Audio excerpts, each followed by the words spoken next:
Hello everyone, success की के YouTube channel में आप सभी का बहुत बहुत स्वागत है। आज आप सभी के सामने मैं हिंदी के एक नए टॉपिक को लेकर हाजिर हूं, जिसमें हम चर्चा करेंगे संज्ञा से संबंधित कुछ महत्वपूर्ण प्रश्नों पर। यहां पर इससे पहले मैं अलग अलग टॉपिक के प्रश्नों पर चर्चा कर चुकी हूं। अगर आपने वह वीडियो नहीं देखी है तो आप जाकर देख सकते हैं। इसी क्रम में हम आज संज्ञा को सरल शब्दों में समझेंगे और फिर कुछ प्रश्नों को हल करेंगे। तो चलिए शुरू करते हैं। शुरुआत करते हैं संज्ञा से। तो किसी व्यक्ति, वस्तु, स्थान, अवस्था या भाव आदि के नाम का बोध कराने वाले शब्दों को संज्ञा कहा जाता है। ठीक है, किसी व्यक्ति, वस्तु, स्थान या भाव, ठीक है, इन सभी का बोध कराने वाले शब्दों को हम संज्ञा कहते हैं। ठीक है, संज्ञा के प्रमुखतः तीन भेद होते हैं। मुख्यतः कितने होते हैं? तीन भेद होते हैं। पहला है व्यक्तिवाचक, दूसरा है जातिवाचक और तीसरा है भाववाचक। ठीक है, यह तीन मुख्यतः संज्ञा के भेद होते हैं। ठीक है, व्यक्तिवाचक संज्ञा में व्यक्तियों का बोध हो, ठीक है, उसे व्यक्तिवाचक संज्ञा कहते हैं।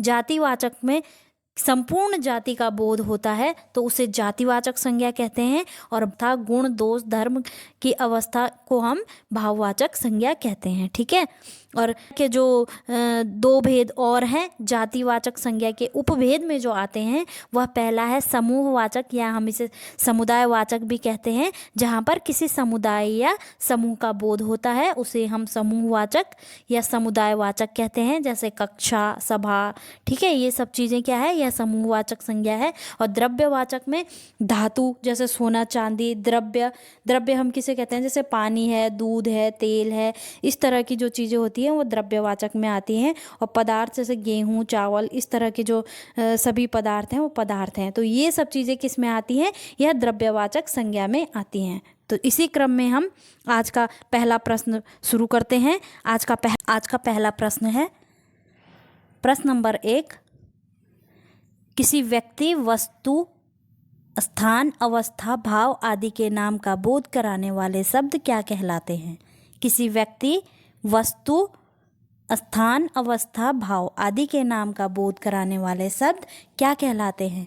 ऑप्शन ए है सर्वनाम, बी है विशेषण, सी है संज्ञा या डी है विशेष्य। तो यहाँ पर जो सही उत्तर होगा वो होगा ऑप्शन सी। ठीक है, संज्ञा।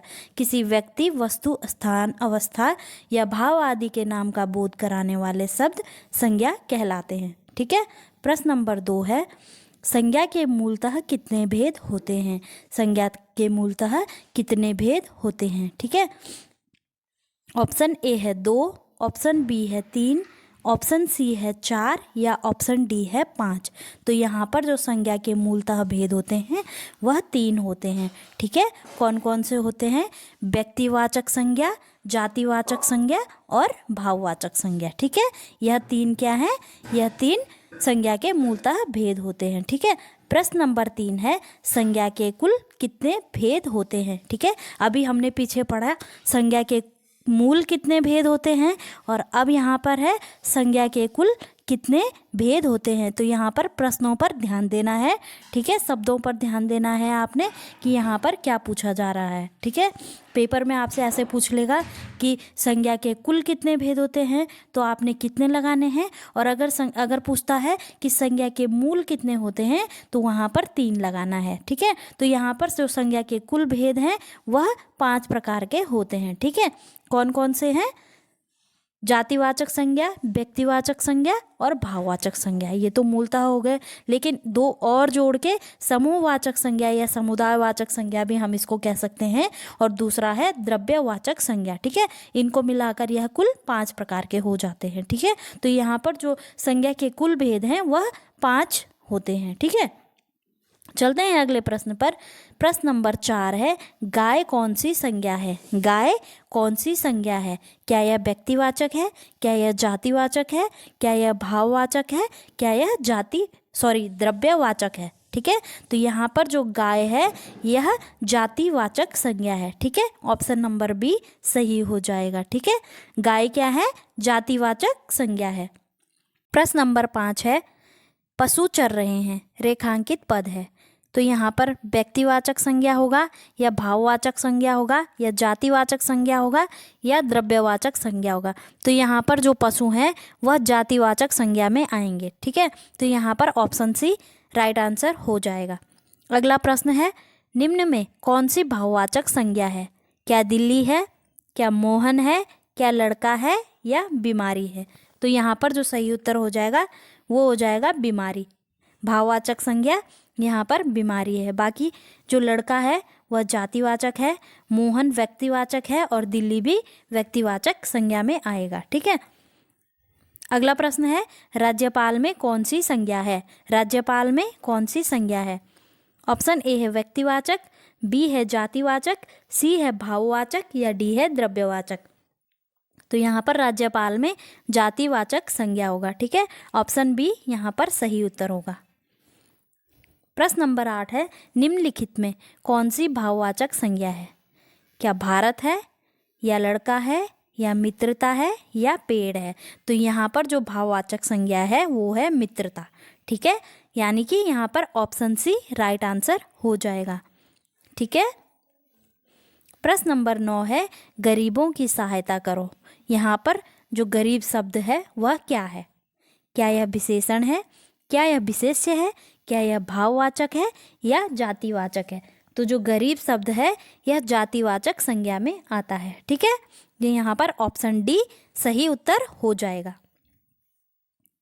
प्रश्न नंबर 10 है, बुढ़ापा एक प्रकार का अभिशाप है। रेखांकित शब्द की संज्ञा बताइए। ठीक है, तो जो यहाँ पर बुढ़ापा शब्द है इसमें कौन सी संज्ञा है? ठीक है, ऑप्शन ए है जातिवाचक, बी है भाववाचक, सी है समूहवाचक या डी है व्यक्तिवाचक।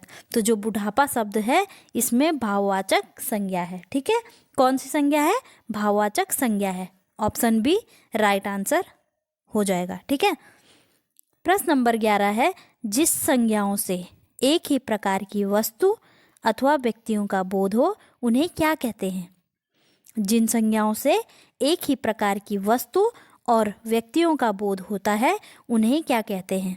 क्या उन्हें व्यक्तिवाचक संज्ञा कहते हैं या उन्हें भाववाचक संज्ञा कहते हैं या द्रव्यवाचक संज्ञा कहते हैं या जातिवाचक संज्ञा कहते हैं? तो इन्हें जातिवाचक संज्ञा कहते हैं। ठीक है, जहाँ पर एक ही वस्तु अथवा व्यक्तियों का बोध हो उन्हें जातिवाचक संज्ञा कहते हैं। ठीक है, अगला प्रश्न है प्रश्न नंबर 12, लड़का दौड़ता है। इस वाक्य में लड़का किस संज्ञा का उदाहरण है?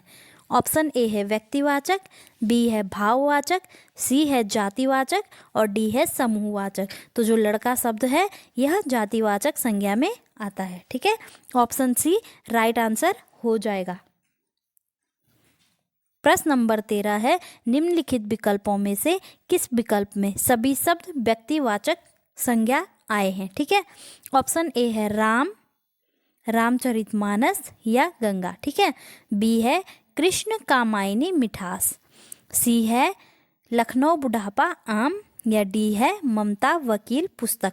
तो यहाँ पर जो सही उत्तर है वो है ऑप्शन ए। ठीक है, यहाँ पर जो राम है वो भी व्यक्तिवाचक है, रामचरितमानस एक किताब है, एक पुस्तक है, यह भी व्यक्तिवाचक संज्ञा है, और गंगा एक नदी है, नदी का नाम है, तो यह भी व्यक्तिवाचक संज्ञा है। ठीक है, बाकी कृष्ण कामायनी और जो मिठास शब्द है यह भाववाचक है, लखनऊ बुढ़ापा, बुढ़ापा भी भाववाचक है, और ममता वकील पुस्तक और जो वकील शब्द है यह जातिवाचक है। तो यहाँ पर ऑप्शन ए सही उत्तर हो जाएगा। ठीक है, प्रश्न नंबर 14 है, समुद्रगुप्त भारत का नेपोलियन था। ठीक है, यहाँ नेपोलियन किस प्रकार की संज्ञा का उदाहरण है? ठीक है, नेपोलियन जो शब्द है यह किस प्रकार की संज्ञा का उदाहरण है? ऑप्शन ए है व्यक्तिवाचक, बी है जातिवाचक, सी है भाववाचक या डी है समूहवाचक। तो जो नेपोलियन शब्द है वह जातिवाचक संज्ञा के अंदर आएगा। ठीक है, यहाँ पर ऑप्शन बी सही उत्तर हो जाएगा। ठीक है, चलते हैं अगले प्रश्न पर।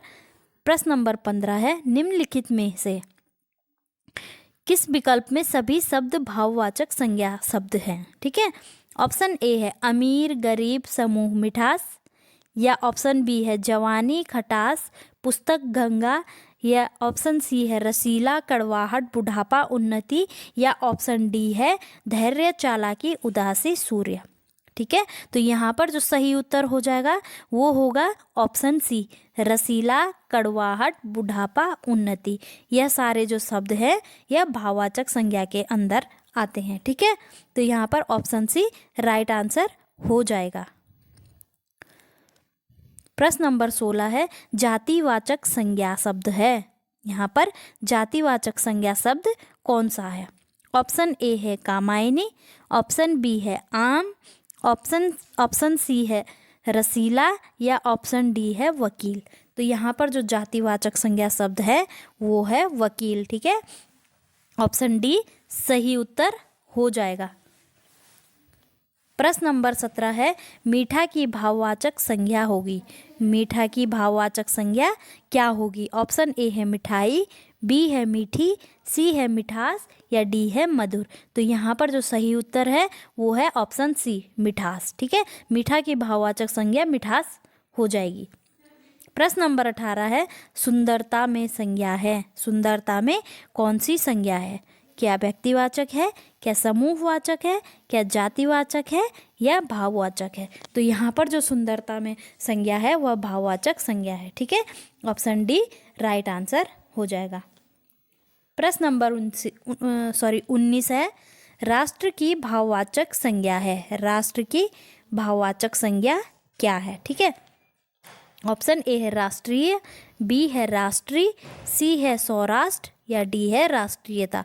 तो यहाँ पर जो सही उत्तर है वो है राष्ट्रीयता। ठीक है, राष्ट्र की भाववाचक संज्ञा राष्ट्रीयता हो जाएगी। ठीक है, चलते हैं अगले प्रश्न पर।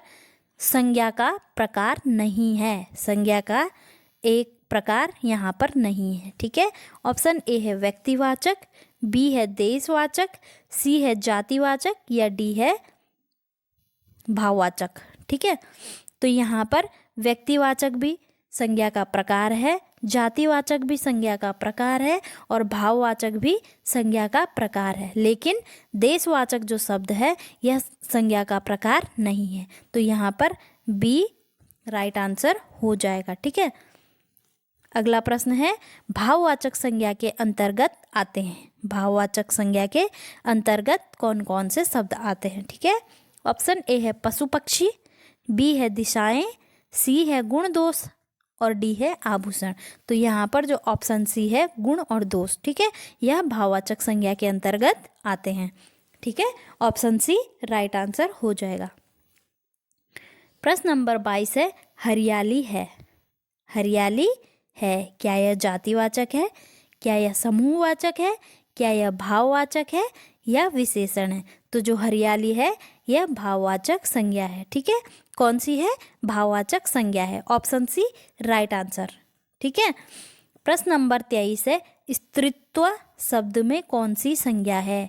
ऑप्शन ए है जातिवाचक, बी है व्यक्तिवाचक, सी है भाववाचक, या डी है द्रव्यवाचक।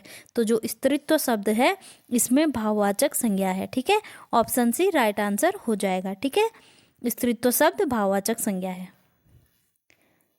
प्रश्न नंबर 24 है भाववाचक संज्ञा बनाइए। ठीक है, यहाँ पर हमने भाववाचक संज्ञा बनानी है। ठीक है, ऑप्शन ए है लड़कपन, बी है लड़कापन, सी है लड़काई, या डी है लड़काईपन।